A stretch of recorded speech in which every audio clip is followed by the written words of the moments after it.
Prepare your business for sale. Improve the value of your business. From the perspective of selling your business, small to mid-sized business with market business value of $2 million to $50 million. What is business value? Business value refers to the worth a business creates through its activities, products, services, and overall performance, contributing to its continued success and long-term sustainability. It can be measured in several ways, and some common measurements include financial value, customer value, effectiveness and efficiency in using resources, innovation ability, intellectual property, brand and goodwill, employee value, and more. The measurement is through measuring its financial value, e.g. sales and profit growth rate, cost management, ability to generate positive operating cash flow, return on investment, performance and liquidity ratio, etc. Why is improving the value of your business important? Business owner's perspective. From the perspective of an exit strategy for a business owner who plans to sell the business, increasing its value is crucial. One of the key benefits of a high-value business is that it enables it to fetch a premium offer from investors and interested buyers. The business owner will also be equipped with an upper hand in the negotiation process of selling his or her business. The business owner will also be equipped with an upper hand in the negotiation process of selling his or her business. Questions to be considered by the business owners when preparing their business for sale. To achieve the goal of fetching a higher premium price for their businesses, the business owner in the transaction must take into account the following questions. The questions below are more relevant to businesses in the small and mid-sized space with business value from $2 million to $50 million. 1. What areas should the business owner be looking into when preparing his or her business for sale? 2. How can the business owner maximize the selling price of my business? 3. In the process of due diligence conducted by the prospective buyer, how does the business owner reduce the risks associated with the negative findings from due diligence that could potentially derail the whole deal? 4. After the sale is closed with the buyer, how does the business owner reduce the risks associated with transitioning my business to the new owner? 5. How much time does the business owner have that enables me to improve the value of my business before putting my business for sale in the marketplace? 6. What are the buyers most attracted to the business owner's business? Ways to improve business value? Outlined below are some areas of focus that the business owners can focus on to improve the value of their businesses. It is relevant to note the following terms and conditions. These terms and conditions are: the suggestions below apply to the small to mid-sized space with business value ranging from $2 million to $50 million. The businesses are profitable, and they shall remain so throughout the process of preparing and selling the businesses. The sale of a business transaction is not a sale of the business in liquidation, business rescue, or distress sale. The transaction is not an asset sales transaction. These areas of consideration shall vary depending on the sector in which the company has engaged, the relevant regulative requirements applicable to specific industry, and the market sentiment at the time of preparing the business for sale. 1. Financial statement quality, systems, and back-office support functions. The business owner must invest in improving the financial statement quality to eliminate or minimize the risk associated with the prospective buyers who rely on the financials of your company such as EBITDA and dispute the purchase prices proposed by the business owner due to poor financial statements. Some areas of increasing investment to improve the financial qualities are having policies, systems, and employee support to track operational data on various aspects of the businesses. Furthermore, a key measurement of quality financials is the accuracy, completeness, and real-time of the financials. Achieving this goal not only requires well-thought policies and supporting systems, but also investment in providing relevant training to key personnel and employees, and recruitment of a part-time financial controller or financial specialist to lead the roles. Most small to mid-sized companies share the tendency to minimize tax. Boosting the business value sometimes requires the business owner to invest in tax. Paying lower taxes usually means lower profitability, and with lower profitability, it also means lower business value. Set up a documented Excel model pricing sheet or formula. This worksheet contains the formula for pricing the product and/or services of the company, which facilitates a clear pricing structure that is beneficial for the business in many ways, from the ability to create an accurate and adaptive pricing strategy to formulating an effective sale and marketing strategy that conforms to market changes. Improving the business financials encompasses a wide spectrum of internal and external factors, which is why we recommend the business owner start the actions of improving the financials quality as early as possible, since it takes 1 to 2 years on average to produce quality financial statements. 2.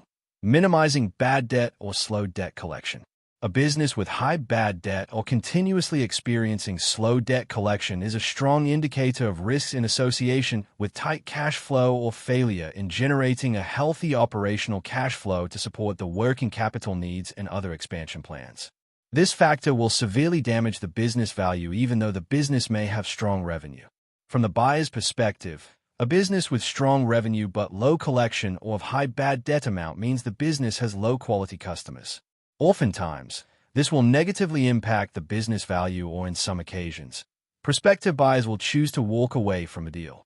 Some recommended areas to consider as below. Engage a treasurer or finance specialist to formalize credit policies for account receivables.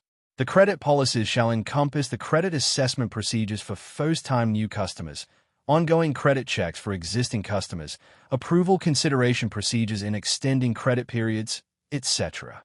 Have finance and/or collection team to assign with the responsibility of debt collection.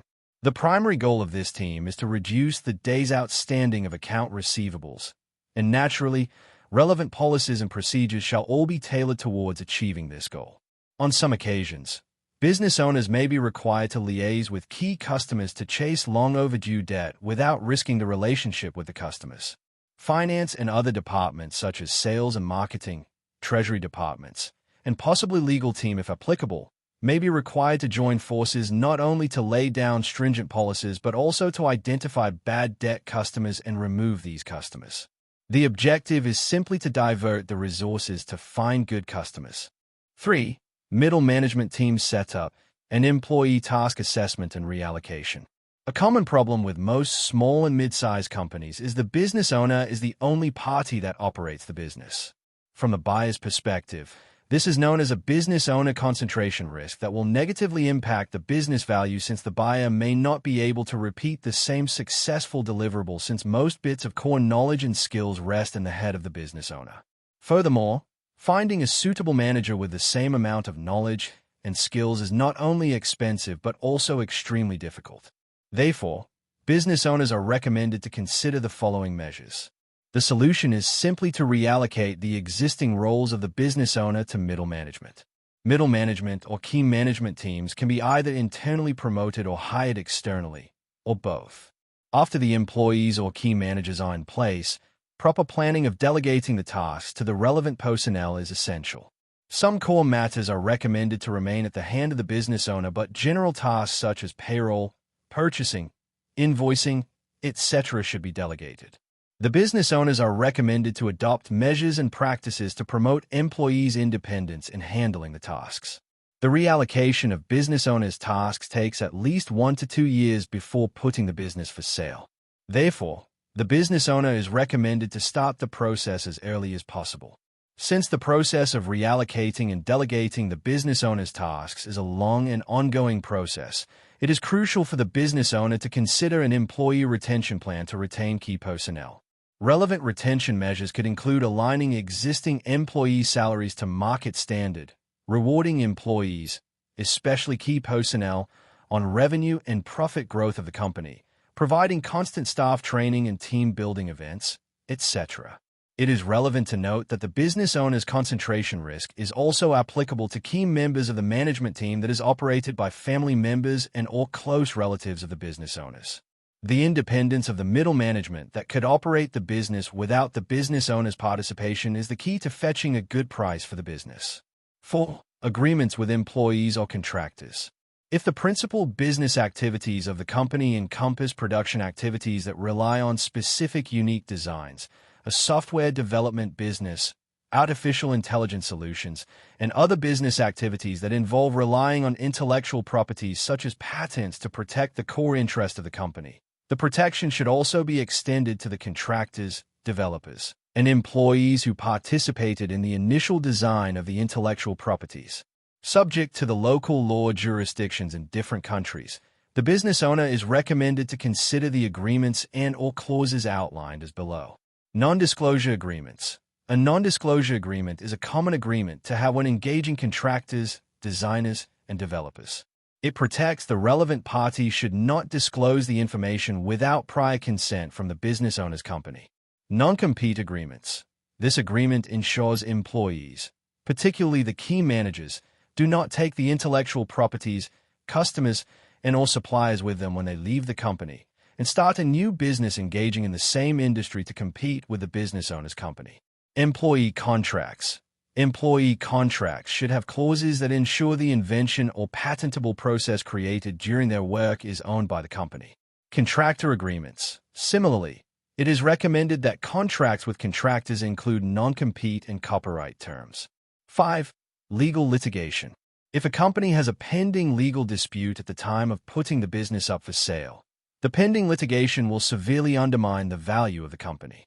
In some occasions, prospective buyers or investors will either defer the transaction until the legal dispute is resolved or reduce the business value by such amount, with the business owner providing guarantees to cover for any potential legal loss should the pending litigation be resolved. On other occasions, pending litigations can also be an indicator of business risks such as follows. Environmental liability dispute. There are many ways which the prospective buyers can uncover potential environmental liability associated with the business. E.g., buyers can conduct a legal search on environmental lawsuits for the target company and all companies located adjacent to the target company. The buyers could also conduct a soil test or an environmental report on the property of the business owner in which the business is operated. If the environmental issue is severe, the buyer will demand a warranty from the business owner or even set aside a fund in the escrow account to cover potential future loss and cleaning expenses. Furthermore, business value will be substantially reduced if the environmental liability is large. Therefore, the business owner is recommended to take immediate action to address environmental issues upfront as early as possible before posting the business for sale. Customer dispute. The dispute sends many negative messages to the buyer, such as the company has poor customer quality, delivering poor products or services, etc.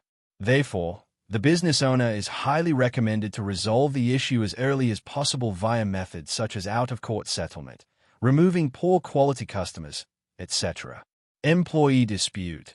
Open disputes with employees, in particular key employees and management members, coupled with a large number of similar employee-related dispute cases, will severely undermine the business value. This reflects a low morale issue among the employees, which increases the transition risk when the prospective buyer takes over the business. It is recommended that the business owner resolve open litigation as early as possible, particularly the major ones. A lawsuit will not only negatively impact the business's reputation, but also undermine the business's value. 6. Relationships with customer and supplier. One of the key drivers for business valuation is the business's relationship with its customers and suppliers. Some areas of focus comprise the following. Diversifying customers. It's a common norm for buyers or investors to have concerns over customers' concentration in a business that they intend to acquire.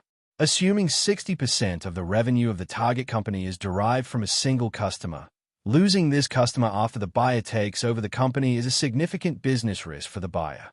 Naturally, the buyer would offer lower cash upfront coupled with a lower offer price to acquire the target company to minimize potential loss from the risk exposure.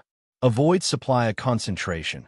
A business of high value could normally demonstrate high supplier flexibility, meaning when the business can source the same product with the same or higher quality for the same or lower price in the market easily. The reasons are the same as diversifying customers, whereby a majority of the supplies are sourced from a single supplier, also demonstrates high business risk for the buyers or investors. Recurring revenues. If most of the revenue from a company is one-time revenue with very minimum or no recurring revenues, this demonstrates the lack of steadiness of the revenue, and buyers or investors are generally deterred from offering premium prices to acquire or invest into the company. E.g., the top 5 customers of the company change from year to year, which is an indicator of high transition risk for the buyers or investors. Depending on the nature, business model, and marketing strategies of the business, The business owner is recommended to consider using a long-term contract, offering membership programs, or other similar means to promote recurring revenues. The business owner needs to understand that customer concentration does not necessarily deliver negative news for the company in general. Our experience demonstrates for most startups and/or smaller companies, it is recommended to concentrate on their resources to serve one major customer or a single customer group due to a lack of resources. The single customer or customer group could potentially become a niche advantage for the companies. 7. Light asset business model. It is a general norm among the investment community to reward companies that operate with a minimal or light asset base.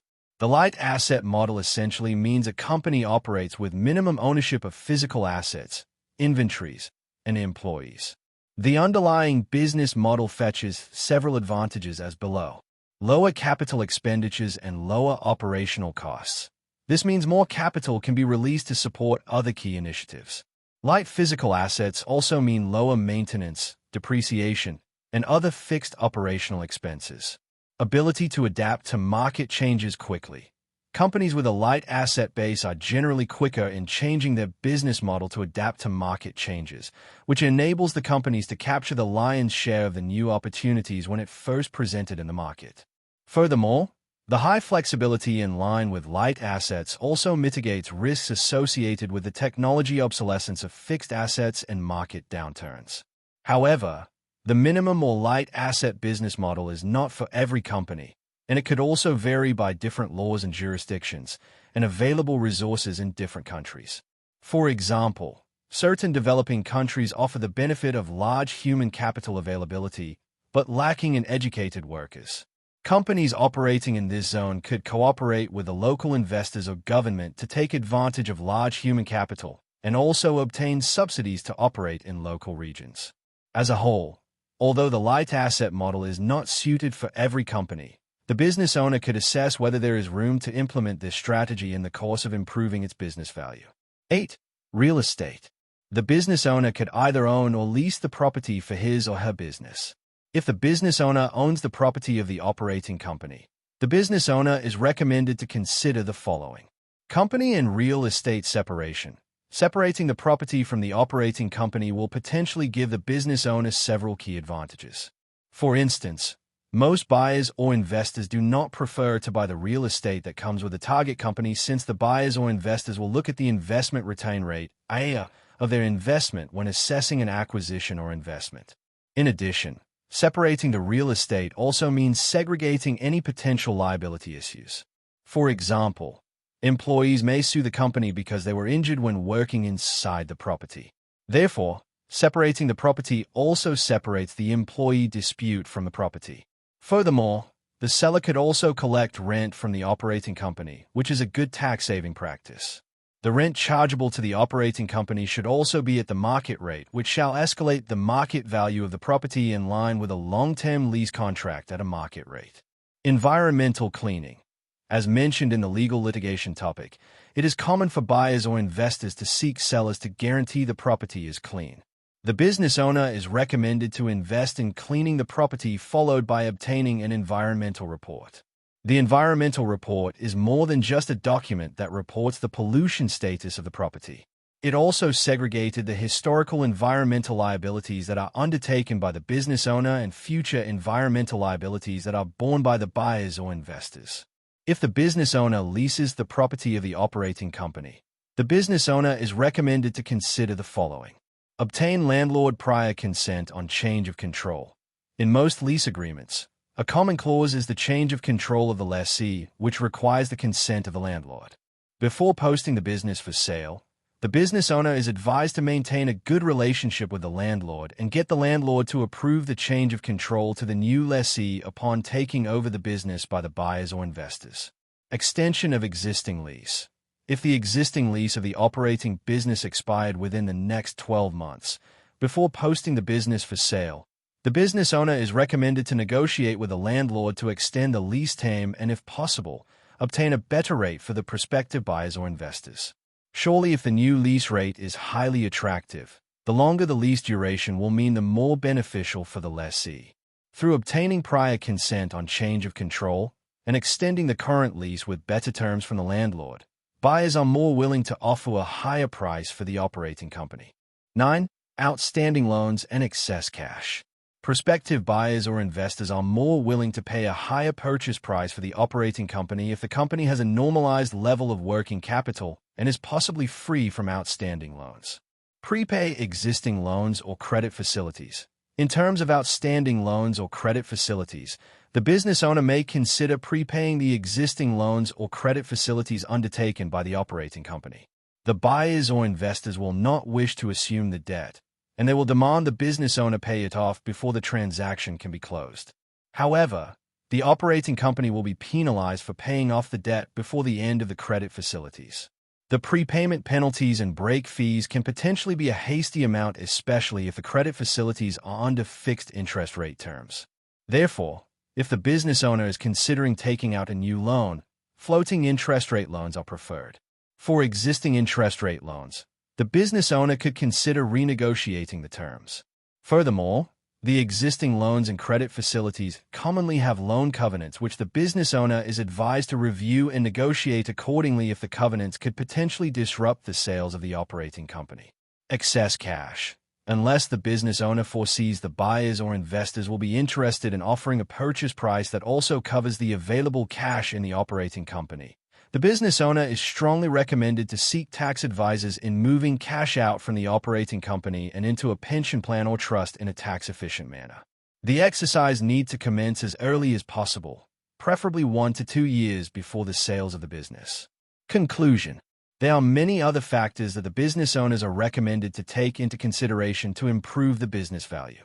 These factors may include creating a strong management team, investing in sales and marketing such as boosting online presence in social media, upgrading technology and equipment, and more.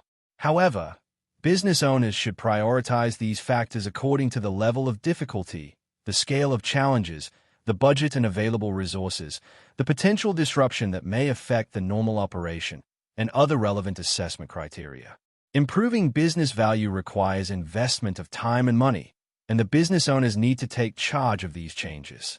Therefore, the business owners need to find partners to assist with the changes. The recommended partners are commercial bankers, business brokers, and succession consultants or wealth manager. Thank you for watching the video. We hope you find this video useful. Surely, if you have any inquiry, please feel free to contact us. We will be delighted to share our thoughts with you.